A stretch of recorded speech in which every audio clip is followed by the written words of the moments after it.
Do you want to know the latest news in Singapore for this month of September? Stick around and let's find out together.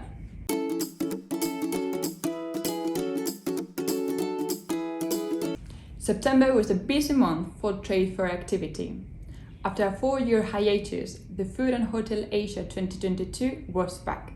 And in our Spanish pavilion, 16 Spanish companies met important distributors and importers from all around Asia, consolidating their position in the region. In addition, 8 Spanish companies participated in the Galicia Pavillion in the Seafood Expo Asia 2022, where they showcased their high-quality products.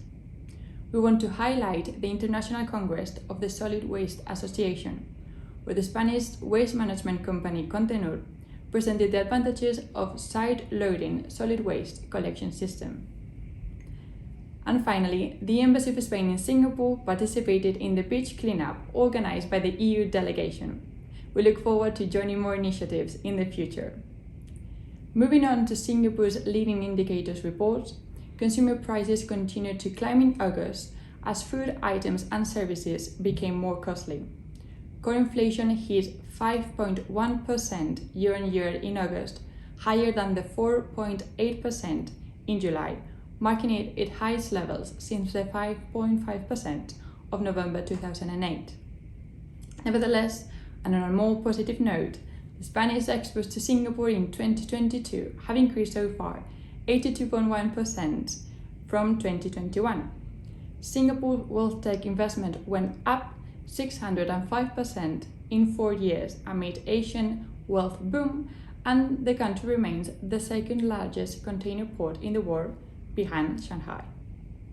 We bring you the latest and more important news regarding Singapore's environmental efforts.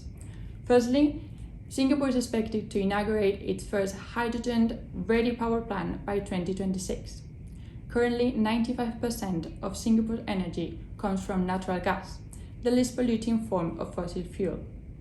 This new power plant will lead to a reduction of 220 tons of carbon emissions per year, which is the equivalent of taking about 47,000 cars on the road each year. And secondly, Singapore increased by 50% the charging points for electric vehicles, having now more than 3,000 public charging points all across the island. Finally, among the latest news regarding innovation, the Standard & Chartered Bank and the Fair Price Group launched the first digital bank, Trust Bank, with savings account and credit card offerings for retail customers. And on the other hand, Nanyang Technological University, the Agency for Science, Technology and Research ASR, and the National Healthcare Group launched Collab Novena, a biomedical technology accelerator which is focused on helping biomedtech startups make the leap from research to commercialization, and will see an 15 million Singapore dollars investment. Thank you so much for listening, and see you in October.